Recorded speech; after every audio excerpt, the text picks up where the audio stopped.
cuidado, qualquer que seja,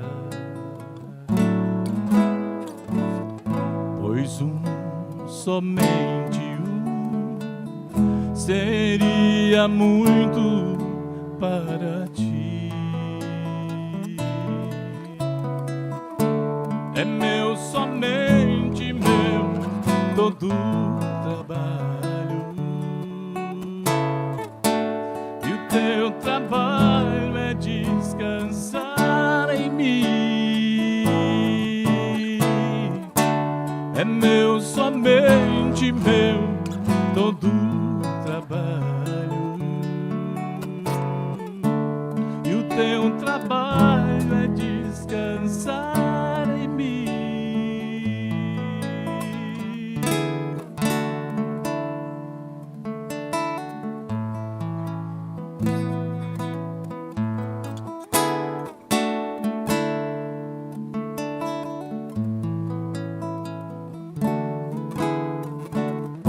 Não temas quando enfim tiveres que tomar decisão.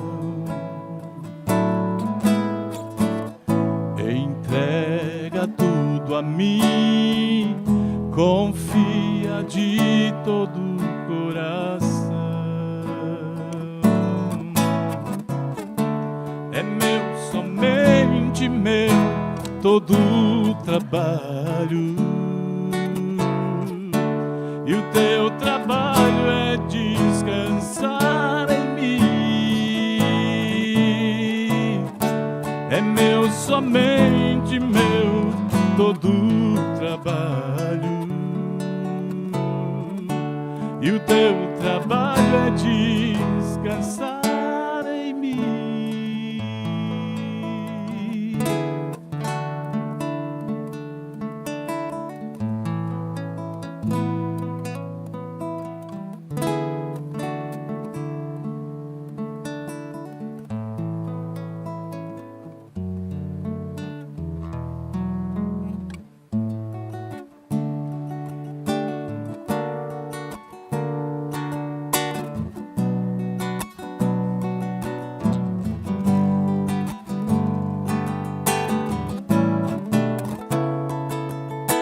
Elevo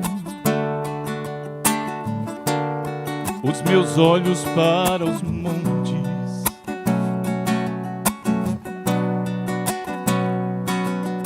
de onde me virá o socorro.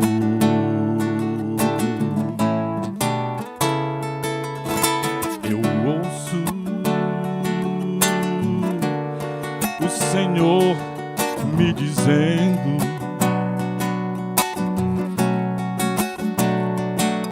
como eu fui com Jacó, serei contigo. Não temas, pois fui eu quem te remi.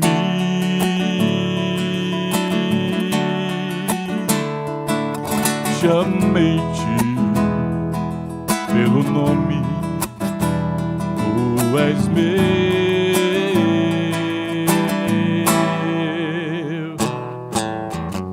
Quando passares pelas águas, quando passares pelos rios, quando passares pelo fogo, eu serei contigo.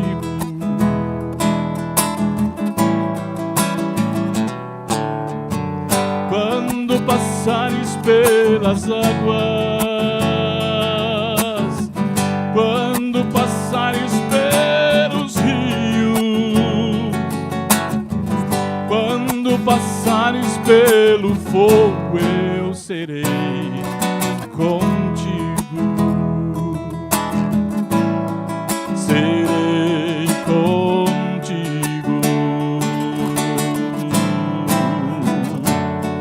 Não temas, pois fui eu quem te remi.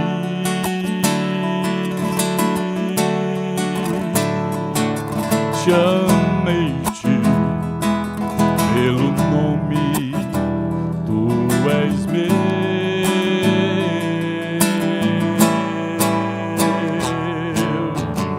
Quando passares pelas águas,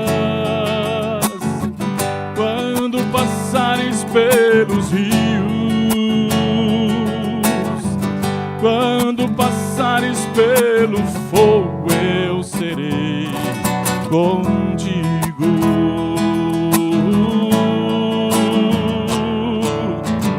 Quando passares pelas águas, quando passares pelos rios, quando passares pelo fogo, eu serei contigo. Serei contigo. Serei contigo. Serei contigo.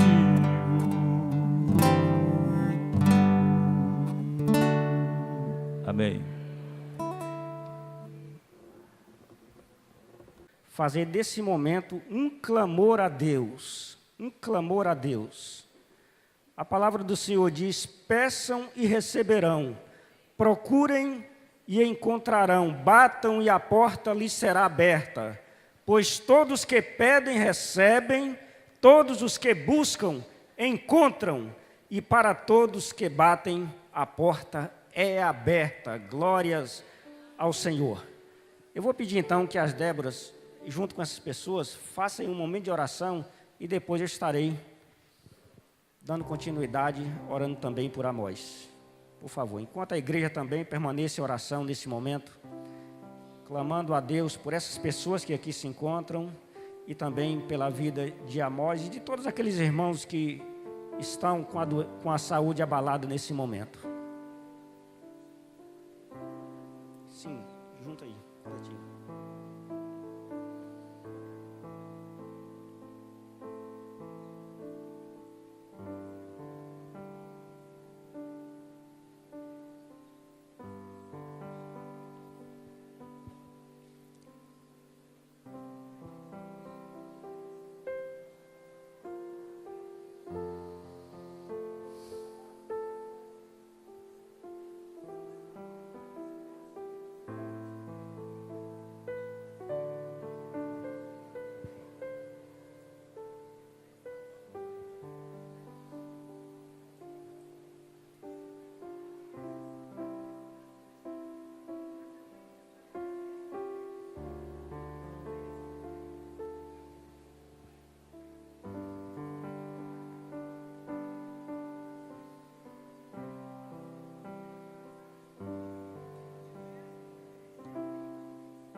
Santo Deus, nosso Pai, a Tua igreja continua orando nesse momento, ó Deus. A Tua igreja continua depositando a sua fé em Jesus de Nazaré. Ó Deus, só Tu, Senhor, só Tu é que tens o poder, Senhor. E a igreja crê no Senhor, portanto a igreja crê no poder do Senhor, o poder de realizar todas as coisas, porque não há nada impossível para Ti, Senhor. As pessoas que vieram aqui à frente, atendendo a um chamado, elas vieram dando um passo de fé diante do Senhor. Elas creem, e todos nós também cremos com elas, ó Pai, de que o Senhor não as desampara em momento nenhum, de que o Senhor atende os nossos clamores, atende as nossas orações, ó Pai, de que o Senhor não está com os ouvidos tapados, nem com os olhos fechados, para a oração feita neste lugar, Senhor. Tua palavra diz que a oração de um justo pode muito em seus efeitos, E nós cremos nisso, Senhor. Se nós batemos, a porta se abre, diz a tua palavra, Senhor. O céu se abre para uma igreja que ora, para uma igreja que clama, para uma igreja que busca o Senhor. Glorificado seja o nome do Senhor. É no Senhor que nós queremos nos apoiar como igreja. É no Senhor que queremos avançar para a glória do teu nome, Senhor. E nesta hora, ó Deus, nós oramos também em favor de Amós, ó Pai. Os olhos humanos olham e dizem, não tem mais jeito. Oh Senhor, mas o que é a restauração de uma saúde para o Senhor? Oh Deus, visita ali Amós, ó Pai. Esteja ali naquele leito com Amós, Senhor. Sabemos que Tu já estás, ó Deus, mas gostaríamos de uma intervenção muito especial ali naquele lugar, Senhor. Oh Pai amado, esteja ali também, ó Deus, trabalhando no coração daqueles que fazem parte da família de Amós, ó Pai. Trazendo alívio, Senhor, trazendo, ó Pai, cura também da alma nesse momento, ó Pai, de abalo nas questões emocionais, ó Deus. Que ali Tu possas, ó Deus, trazer o consolo do Teu Espírito Santo, Senhor, e que elas possam adquirir forças para continuar intercedendo, para continuarem crendo, para continuarem cuidando, ó Deus, de Amós, Senhor. Na oportunidade, oramos também como igreja Tua, Senhor, em favor daqueles que precisam, nesta hora de uma oração, que não puderam estar aqui, porque estão também cuidando da saúde. Irmãos nossos, da nossa igreja, Senhor, entra com as Tuas providências, Senhor. Clamamos em nome de Jesus, para que haja cura, para a glória não nossa, mas para a glória e louvor do Teu santo e poderoso nome. A igreja, Senhor, considera que Tu és o nosso Senhor, ó Pai. Tu és o nosso Senhor e Deus. Em Ti nós confiamos e sabemos, ó Pai, que tudo que Tu fizeres será bom, porque diz a Tua palavra que Tua vontade é boa, perfeita e agradável, e nela nós nos apoiamos em nome de Jesus. Amém, amém e amém. Glória a Deus. Pode voltar para os seus lugares. E pastor Geraldo está nesse momento com a palavra.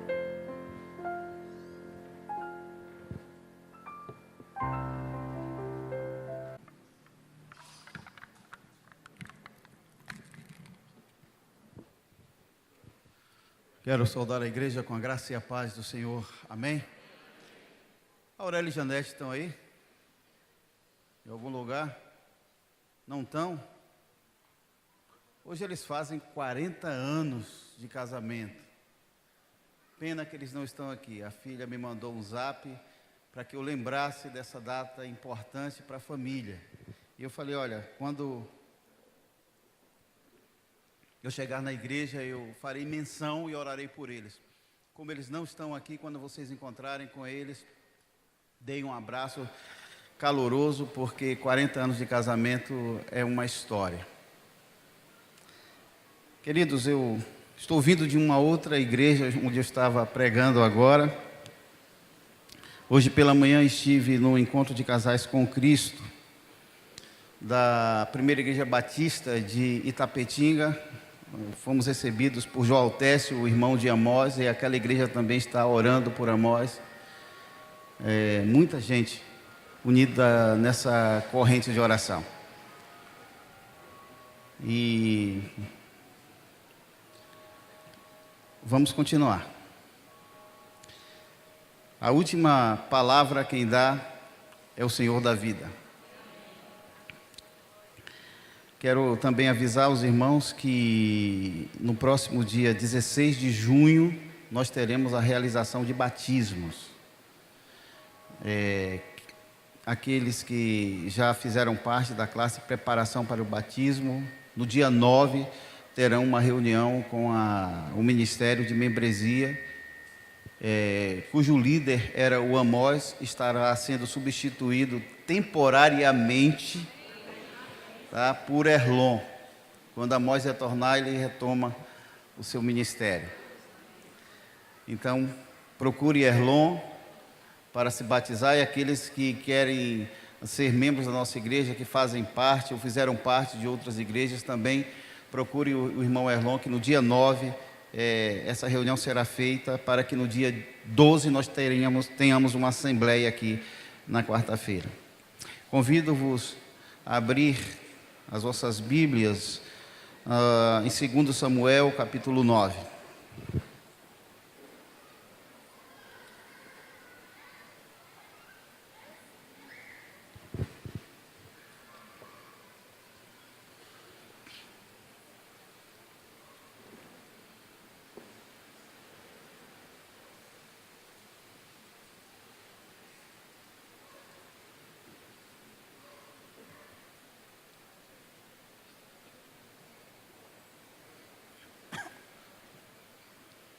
Quem achou diz amém.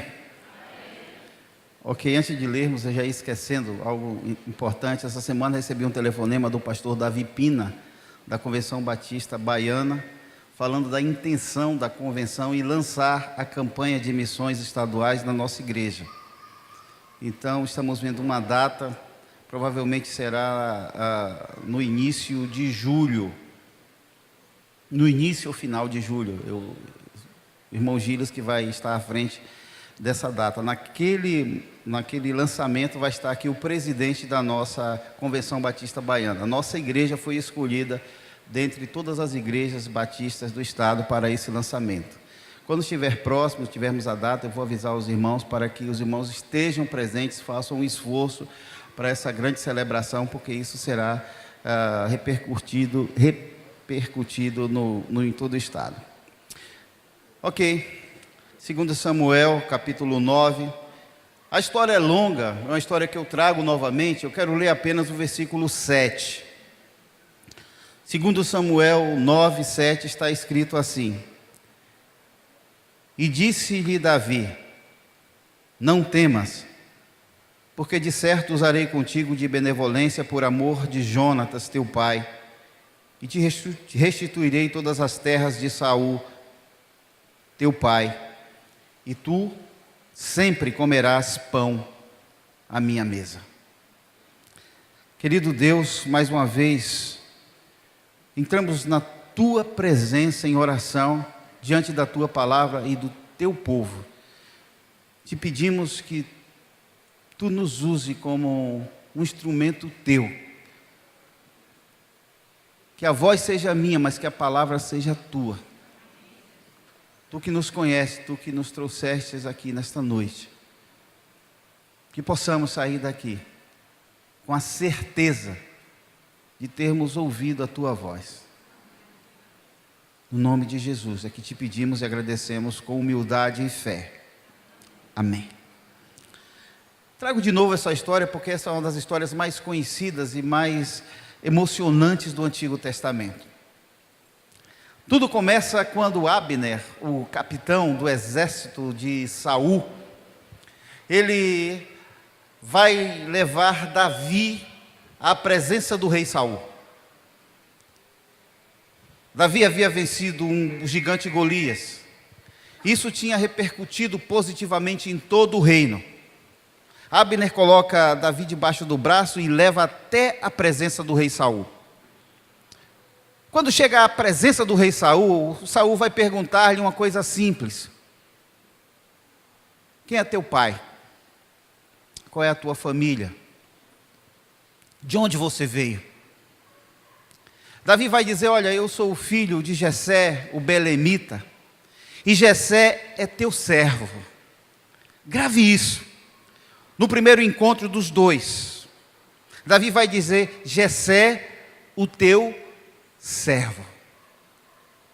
Jessé, ele tinha 10 filhos, 8 filhos homens e 2 filhas. Dentre os 8 filhos, Deus havia escolhido para ser o rei de Israel no lugar de Saul, Davi. E Davi, ele não era bem visto pelos seus pais para ocupar aquele cargo que Deus o havia designado. Mas Davi, ele tem uma vida que confronta todos os fatos todos os prognósticos. E Davi, a humildade de Davi se manifesta quando ele diz: olha, eu sou filho de alguém que serve ao rei apenas. Enquanto Davi conversava com Saul, a Bíblia vai dizer que o filho de Saul, Jonatas, ele ouve aquela história, ele está ouvindo a conversa entre os dois, e o coração de Jonatas se encontra com o coração de Davi. A ponto de Jonatas dizer que amava Davi, passou a amar a Davi como a sua própria alma. Eles se encontram sobrenaturalmente. E eles passam a ter um relacionamento que transcende as explicações humanas. Para entendermos um pouco essa história, o Jonatas era filho de Saul, que era rei. Então ele tinha duas relações com Saul: a relação de filho e a relação de súdito. Ele era filho do rei, portanto ele estava na linha sucessória, ele seria o próximo rei. E ele também era súdito daquele reino, ele devia obediência ao seu pai e ao seu rei. Apesar de saber que naquele ponto da história o seu pai já estava rejeitado por Deus. O seu reino já estava em franca decadência. E que aquele que ele havia conhecido naquele momento tinha algo especial. Seu amigo Davi. Davi foi reconhecido de uma forma sobrenatural por Jonatas como aquele rei ungido por Deus. Jonatas sabia que não havia esperança para seu pai, por isso ele fez a escolha. Porque ainda que Saul fosse o seu pai, ele, na sua emoção, resolveu se associar com o ungido de Deus. Jonatas era herdeiro de um trono. No entanto, fizeram uma aliança de sangue com um homem que em breve seria banido da sua pátria, porque Davi vai ser, após ser descoberto por Saul, vai ser perseguido por Saul. Aquelas histórias de vida se cruzavam para o bem de ambos. Inicialmente, Davi teve a sua vida poupada diversas vezes por Jonatas, quando Saul intentava matá-lo. A história mostraria que a boa mão de Deus suportava a amizade daqueles dois. Jonatas teve um filho. Eu já contei essa história aqui. E Jonatas vai botar no filho um nome: Meribe-Baal. Meribe-Baal significa aquele que luta contra Baal, um lutador do Senhor. Lá no Antigo Testamento, as pessoas colocavam os nomes dos filhos de acordo com a sua expectativa, com as suas esperanças ou com a sua experiência com Deus. Meribe-Baal era o lutador de Deus. Meribe-Baal expressava a experiência vivida por seus pais. Isso parece que acontece um pouco no nosso tempo, porque eu não vi ainda, se vocês viram, eu não vi ainda alguém botar o nome no filho Judas Iscariotes. Vocês conhecem alguém assim? Ou Barrabás. Nasceu a criança, tem a cara do pai, vou botar Barrabás. Ou Adolfo Hitler. Já viram alguém colocar o nome do filho assim? Ninguém coloca. As pessoas dizem misericórdia, né? Eu já soube até de gente que quis colocar o nome do filho Sábado. E houve um debate com a pessoa no cartório: bota sábado. Não, não pode, não pode. Aí a pessoa falou: mas vocês não botam domingo? Domingo a gente conhece alguns, né? Então por que não pode botar sábado? Eu tinha um amigo que dizia que o nome do filho ia ser Arquibancada do Vasco. E eu perguntava por quê. Ele falou: não tem Geraldo Santos? Eu sou Geraldo Santos Meireles. Então, os nomes são colocados de acordo com as expectativas que nós temos. Na história de Meribaal, o lutador de Deus, acontece algo interessante. Quando ele tinha 5 anos, o seu pai, Jonatas, e o seu avô, Saul, eles saem para lutar a última batalha de suas vidas. Daquela batalha eles não mais voltariam. E de fato eles morrem na batalha. Quando a notícia chega ao arraial dos hebreus que o rei e o filho do rei haviam sido mortos na batalha, a escrava que cuidava de Meribaal toma Meribaal nos seus braços e sai correndo, porque também era costume que o rei que vencia a batalha, ele exterminava toda a descendência do rei vencido, para que não houvesse nenhum tipo de reação. Ela, para poupar a vida da criança, ela pega a criança, coloca nos braços e sai correndo, mas na fuga, ela tropeça, a criança cai e quebra os 2 pés. Naquele tempo não havia, naquele lugar, ainda os recursos da medicina que temos hoje. Os 2 pés quebrados significavam aleijados para sempre. Aquele menino, então, num só dia, perdeu o avô, perdeu o pai, perdeu o presente, perdeu o futuro. E além disso, como se fosse pouco, ela o retira dali para protegê-lo e vai levá-lo a um lugar do nunca, um lugar chamado Lodebar. Ló significa não. Ela vai levá-lo para o lugar do não, a terra dos esquecidos, a terra das impossibilidades, o lugar onde só tinha pedras, silêncio, mágoa, amargura, impossibilidades, esquecimento, campo dos leprosos, lugar dos mendigos, lugar onde ficavam pessoas em que essas pessoas não mereciam qualquer tipo de investimento. Ele vai para esse lugar. Aquela história, que era uma história que deveria refletir uma grande vitória, ela vai se transformar naquele ponto, numa história de grande vergonha. Mas ela nos ensina lições importantes nesta noite.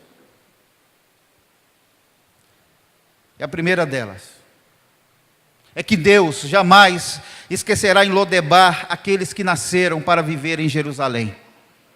Deus jamais esquecerá em Lodebar aqueles que nasceram para viver em Jerusalém. O tempo passou, como o tempo passa, não dá para frear o tempo. Então Davi, ele assumiu o trono de Israel. Ele vai conquistar a cidade de Jebus, a cidade dos Jebuseus, e vai transformar essa cidade em Jerusalém, na sede do seu reino.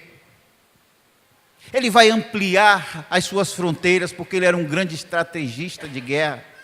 Ele vai tornar o seu reino um reino rico. E um dia ele está no palácio, e Deus faz com que ele se lembre de Jonatas. Davi diz assim, e aí entra no texto que nós lemos, 2 Samuel 9. Existe alguém na casa de Jonatas que ainda esteja vivo? Alguém na casa de Saul que esteja vivo, para que lhe faça benevolência, para que eu lhe faça alguma bondade, por amor a Jonatas? Existe alguém? Aí vai aparecer nessa história um camarada chamado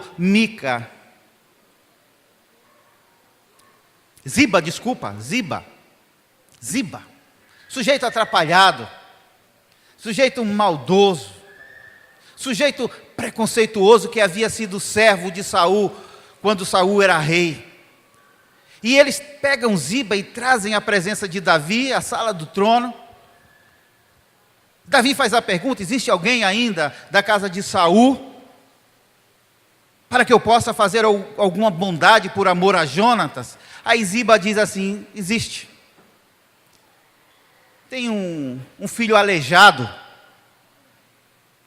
que mora em Lodebar, de favor, na casa de Maquir. A pergunta não era quem era se tinha alguém. Mas Ziba faz questão de dizer as características negativas que marcavam a pessoa.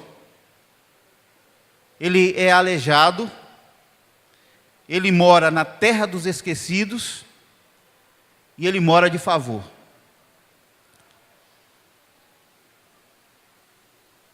Quando uma boa marca nos destaca em nossa geração, é muito bom sermos destacados por essa marca. Quando alguém diz aquela menina de olhos azuis e cabelo bonito, é bom ser reconhecido assim. Quando alguém diz é aquele que vai para a igreja, todo dia vai para a igreja de Ferrari, aí o pessoal já sabe, é Donaciano. Ou é aquela pessoa tão inteligente que quando ela abre a boca, as pessoas param para ouvir. Ou aquela pessoa que está sempre orando, é uma boa marca. Ou uma posição social que a pessoa ocupa. Ou um talento especial que a pessoa possua. É bom ser lembrado por essas marcas. Mas quando essa marca envergonha, ninguém quer ser lembrado por ela. É horrível carregar marcas que nos envergonham. É aquela menina zarolha. É aquele pastor cambota. É aquele homem aleijado. É aquela gorda. É o filho daquele rapaz que é cachaceiro. É o filho daquele homem que já foi preso. Mesmo em nossos tempos, muitas vezes as pessoas prazerosamente adicionam marcas negativas a nomes pessoais, uma espécie de bullying social tolerado com normalidade, como se do outro lado não estivesse um ser humano machucado pelos eventos da vida.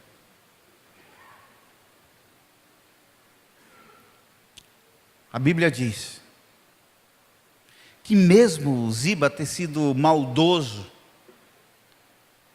por amor a Jonatas, Davi mandou buscar Mefibosete. Davi nem ouviu os comentários maldosos. Ele falou: manda buscar o filho de Jonatas. Fico imaginando a cena. Lodebar em alvoroço. A comitiva real chegando para buscar o aleijado, o inútil, aquele que trazia no seu nome as marcas da vergonha. Ele se perguntando: como foi que eles me encontraram aqui, nesse lugar de pessoas esquecidas? Fica imaginando Mefibosete desconfiado, porque o nome dele, Mefibosete, Bosete significa vergonha. Fica imaginando ele entrando naquela carruagem, com sua família, porque o texto vai dizer que ele tinha um filho chamado Mica. Ele já era casado nesse tempo, já tinha filho. E se dirigindo ao palácio do rei. Os pensamentos circulando na sua mente em alta velocidade. Talvez o seu filho e a sua esposa não soubessem de toda aquela história. Mas naquele momento ele estava sendo encontrado por aquilo que seu pai havia semeado. Meus irmãos, nossos filhos serão encontrados por aquilo que nós semeamos. Podemos estar mortos, mas o bem que fizemos irá encontrar os nossos filhos,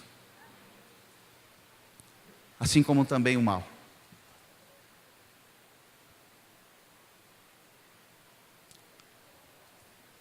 Deus, Ele não esquece em Lodebar aqueles que nasceram para viver em Jerusalém. A segunda lição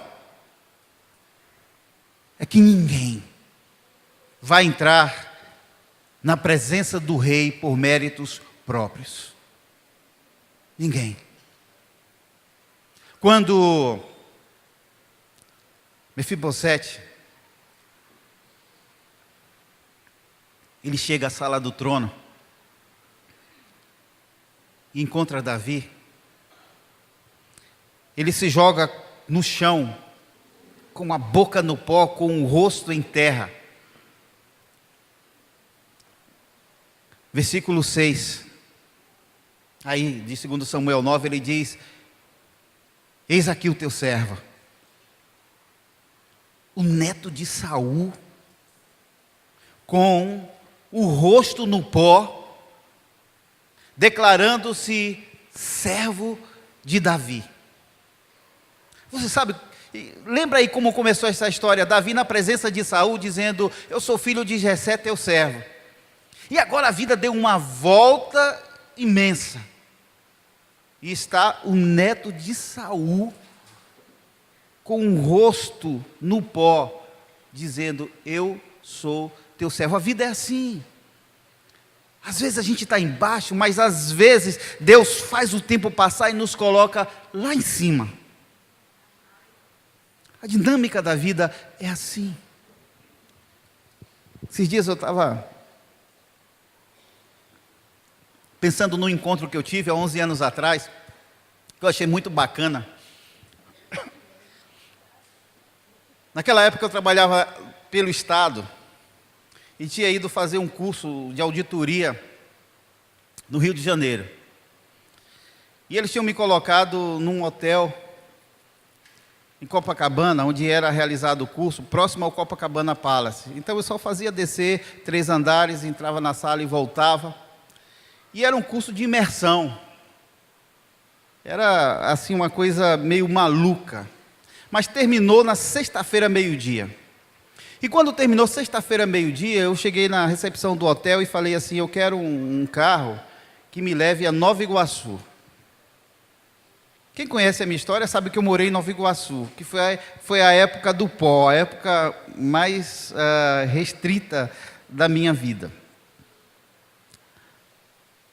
Neemias, esse lugar, ele chama de sepulcro dos meus pais. Nova Iguaçu foi o sepulcro dos meus pais. E eu queria ir lá de novo. Nunca mais tinha visto Nova Iguaçu. E eu queria ir ver Nova Iguaçu. E aí eu cheguei lá em Nova Iguaçu, lugar que representa para mim pobreza, lugar que representa para mim dificuldades econômicas, separação dos meus pais, destruição. A roda gigante havia girado. Eu não estava mais naquela condição em que eu saí de Nova Iguaçu. Cheguei na porta da casa, bati na casa grande, porque é uma casa grande na frente e 4 casas de avenida atrás. Aí a vizinha disse: olha, não adianta chamar porque ele não está aí, ele é segurança de um supermercado, meu primo. Eu me lembrei que a gente não podia brincar com meu primo. Porque meu primo, ele era filho do meu tio, e meu tio, ele tinha vergonha da gente, porque ele era rico, a gente era pobre. Eu já ia desistir, já ia voltar para o carro. E saiu um negão, careca, sem camisa, falando grosso.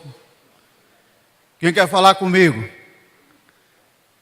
Quase que eu desisti, entrava no carro e corria. Aí eu disse, sou eu. Quem é você? Aí eu falei meu nome completo, ele falou, primo?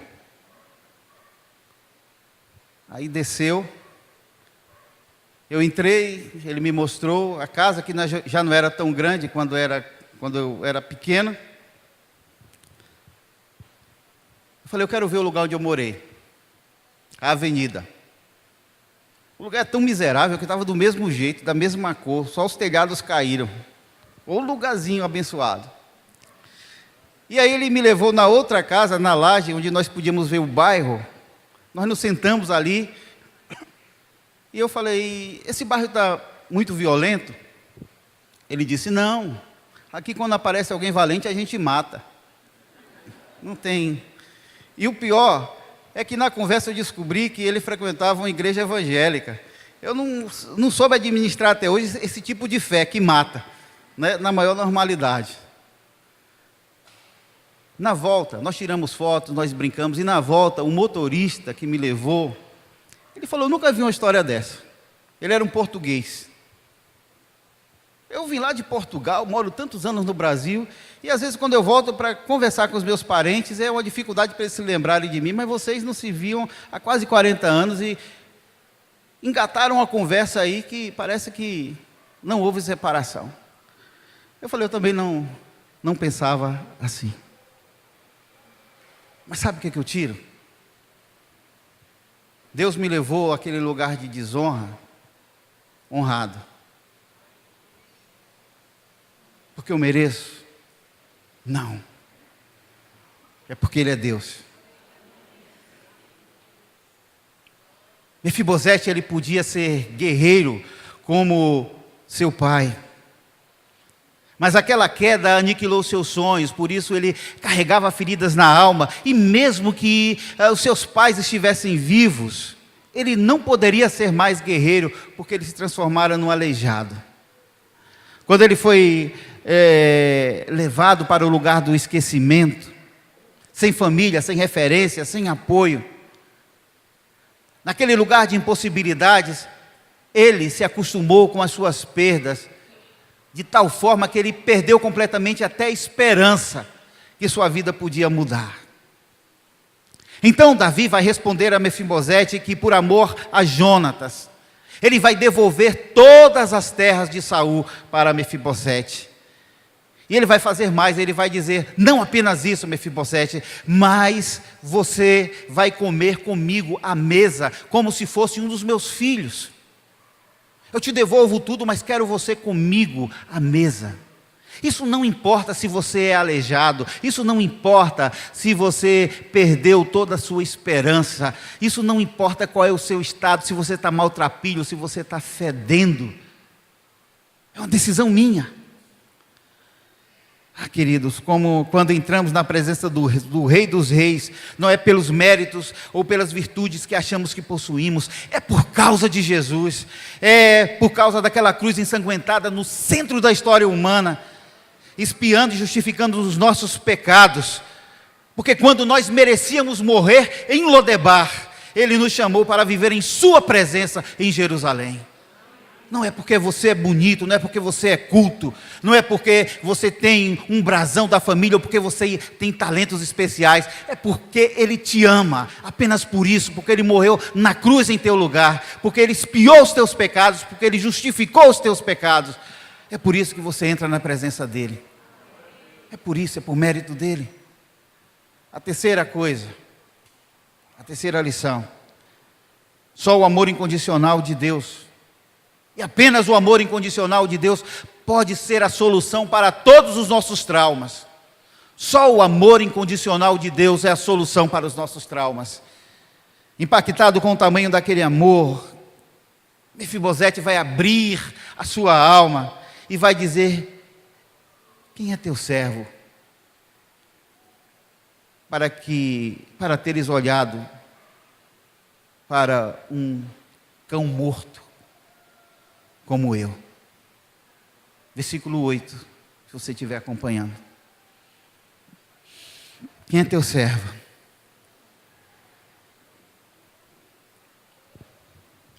Lembrem, ele não tinha nascido daquela forma. Mas todos os acontecimentos tornavam Lodebar o lugar de sua vida resignada, sua morte anunciada. Ele tinha vergonha de ser quem era. Ele se sentia inferior. Para um israelita, ser chamado de cão era a pior ofensa. Mas ele não apenas se chamava de cão. Ele dizia: eu sou um cão morto. Eu sou alguém que não merece nenhum investimento. Eu sou alguém que não merece nem ser chutado, porque ninguém chuta um cão morto. Eu sou alguém que não mereço estar aqui. Eu sou o pior dos cães. Eu não mereço, rei, qualquer investimento de vida em mim. Aqui ele demonstra que sangrava em sua alma porque seus traumas ditavam o ritmo da sua vida. Sabe, meus irmãos, aquele gesto de Davi refletia e simbolizava a ação de Deus na vida de tantos Mefibosetes dos dias de hoje, que teimam em ficar em Lodebar quando o rei chama para viver e para cear na sua mesa, por conta dos seus traumas, porque não conseguem se perdoar, porque não conseguem passar a página, porque não conseguem ver que a bênção já chegou, por conta dos acidentes que sofreu, ou por conta das escolhas equivocadas que fez na vida. Talvez assim como Mefibosete, você tenha sido derrubado por alguém, e essa queda mudou completamente a sua história. Aquilo que você nasceu para ser foi frustrado, porque seus pés foram quebrados, e a partir daí você não conseguiu mais caminhar na velocidade que você sonhava. Talvez você foi golpeado na vida.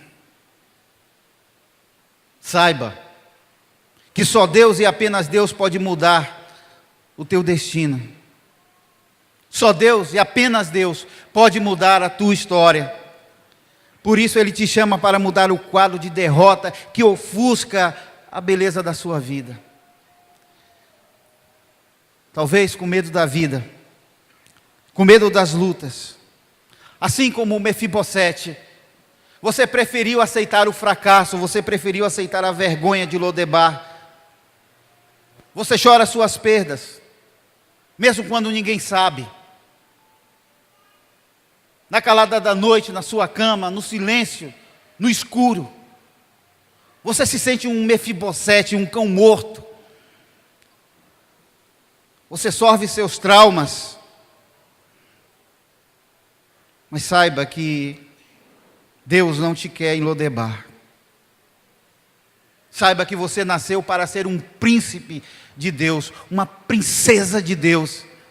Saiba que Deus te quer em Jerusalém. E não é na Jerusalém de Davi, é na Jerusalém celestial. Ele quer te dar paz. Ele quer curar seus traumas. Ele quer te devolver vida e esperança. Ah, queridos, às vezes por ignorância nós nos escondemos de Deus, quando mais precisamos dEle.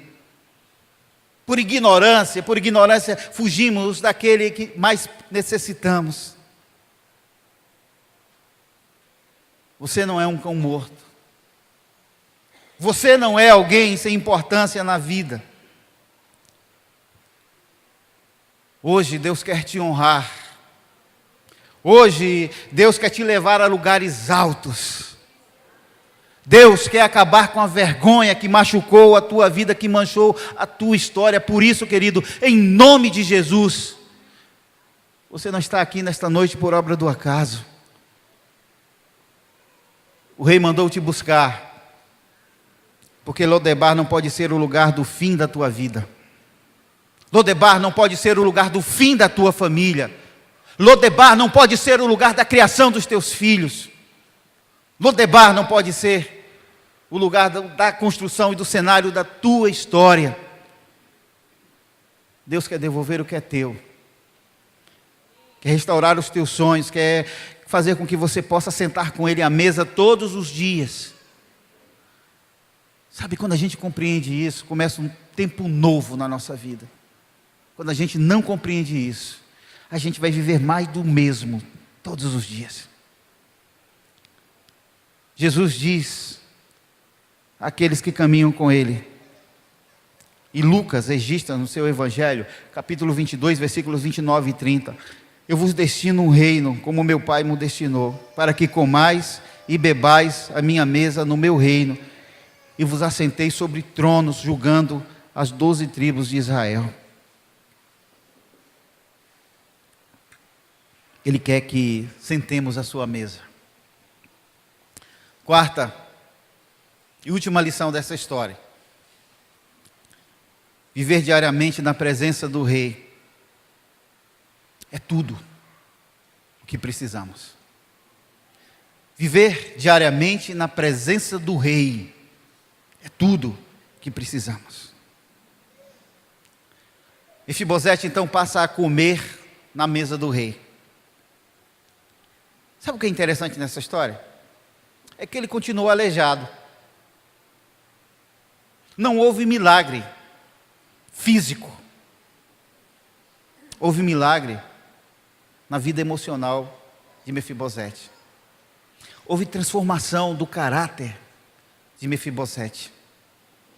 Quando Davi experimentou o pior momento da sua vida, a rebelião do seu filho Absalão, que o expulsou do palácio, Mefibosete queria sair com Davi, mas ele não podia andar. Então, ele fica, para não atrapalhar. E Ziba fala para Davi que Mefibosete o traiu. Ziba vai dizer, Ziba era muito ardiloso, ele vai dizer, ele não quis ir porque ele optou por ficar com Absalão. Então Davi vai pegar todas as terras que havia entregue a Ziba, a Mefibosete, entrega a Ziba. Toma tudo. Passado o exílio, quando Davi retorna, ele encontra com Mefibosete no lugar onde estava. Mefibosete vai falar para Davi a verdade. E Davi vai dizer a Mefibosete: olha, eu prometi que daria as terras de Saul a Ziba. Palavra de rei, você sabe como é que é. A única coisa que eu posso fazer para remediar, porque eu me deixei enganar, é dividir as terras com você. Então metade fica para Ziba e metade fica para você. Aí no capítulo 19, versículo 29 e 30, Mefibosete vai dizer, principalmente no versículo 30 do capítulo 19, tome ele também tudo, pois já veio o rei meu senhor em paz à sua casa. Dessa forma ele dizia, rei, estar contigo é o maior bem que eu posso possuir. Deixa Ziba com as terras, porque o que eu quero é viver todos os dias da minha vida na presença do rei. Se eu tive os pés quebrados pelas tragédias que me atingiram, se eu fui abandonado pelos homens, se eu me tornei vergonha para o meu povo, é coisa do passado. Rei, se um dia eu me conformei com Lodebar, coisa do passado, agora eu tenho vida, agora eu sou amado, agora eu sou alguém. Ah, querido, você também é amado pelo rei, um rei maior e melhor que Davi. Não importam as circunstâncias que você tenha vivido até hoje, não importam quantas pessoas olharam para você com desprezo. Não importa se você não desfrutou amor de pai, amor de família. Não importa a tua autoimagem. Sabe, não importa nem o que você pensa sobre você. O que importa é o que Deus pensa a teu respeito, porque a Bíblia diz que Ele tem pensamentos de paz e não de mal, para dar o fim que você espera. Essa é a verdade. Hoje, Ele sussurra no teu ouvido. Eu estou à porta, batendo.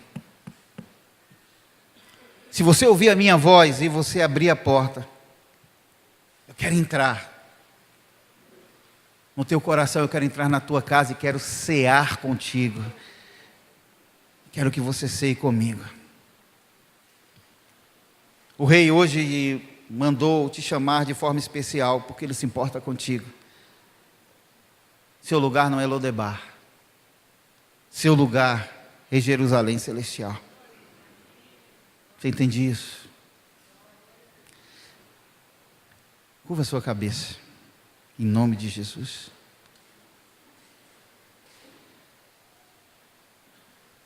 Se você entende isso, então você entende que precisa do poder transformador de Deus na tua história. Do poder transformador de Deus na tua família, na tua casa. Você entende também que Lodebar não é lugar para se viver.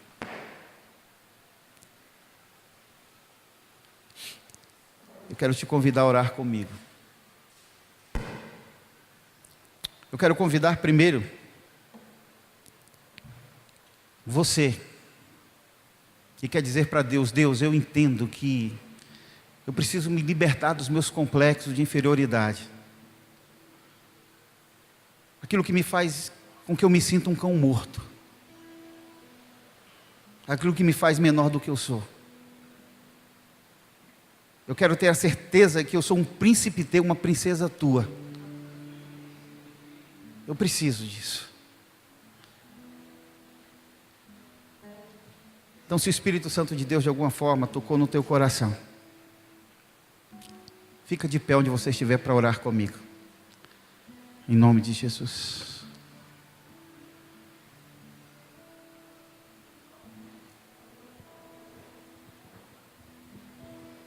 Amém, amém, amém.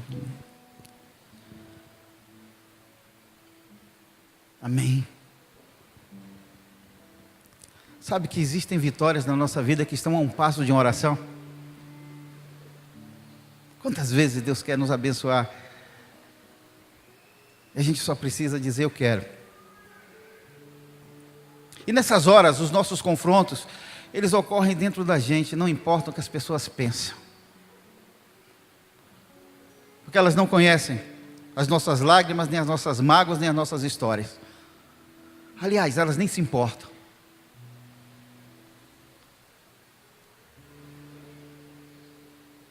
Nós vamos orar.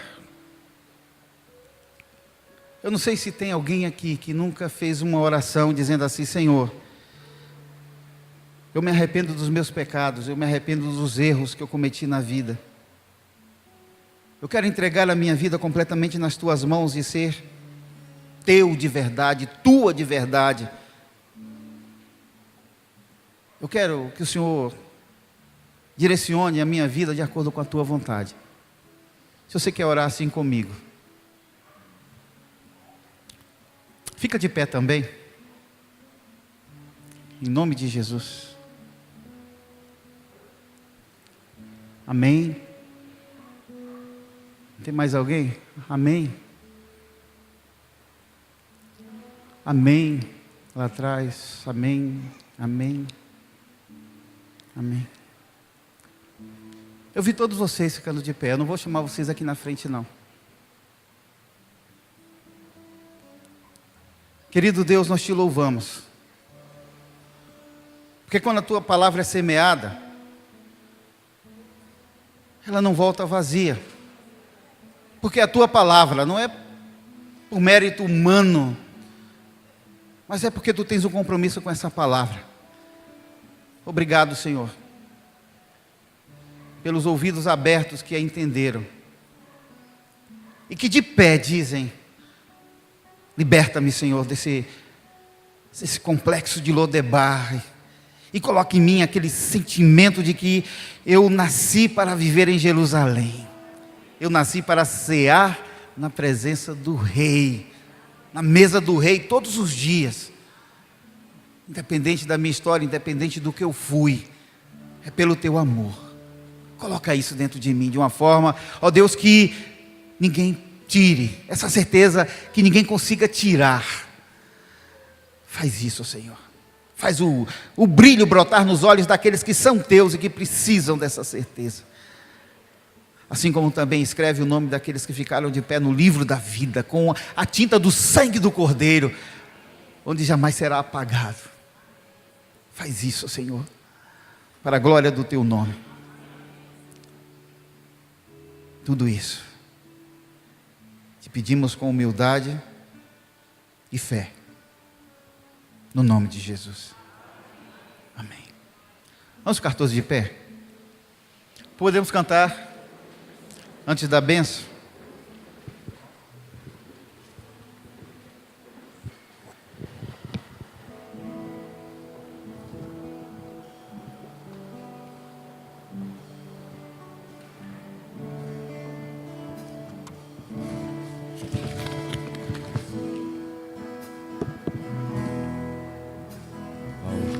Dos reis consagro tudo o que sou, de gratos louvores transborda o meu coração. A minha vida eu entrego nas tuas mãos, meu Senhor, pra te exaltar com todo o meu amor. Eu te louvarei conforme a tua justiça e cantarei louvores, pois tu és altíssimo. Celebrarei a ti, ó Deus, com meu viver, cantarei e contarei as tuas obras, pois por tuas mãos foram criados terra, céu e mar e todo ser que nele está. Toda a terra celebra-te com cânticos e júbilo, pois tu és o Deus Criador. Toda a terra celebra-te com cânticos e júbilo, pois tu és o Deus Criador.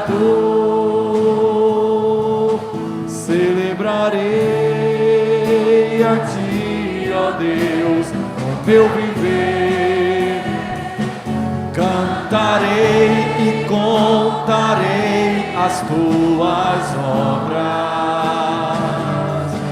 pois por tuas mãos foram criados terra, céu e mar e todo ser que nele está. Toda a terra celebra-te com cânticos e júbilo, pois tu és o Deus Criador.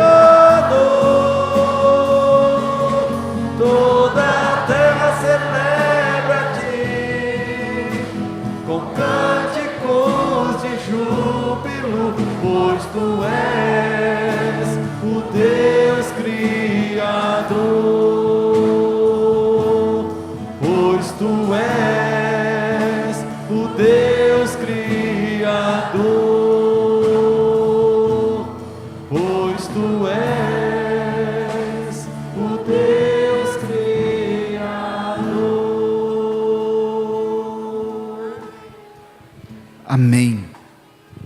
Lembrando do nosso culto de quarta-feira, nós estamos estudando o livro de Atos dos Apóstolos.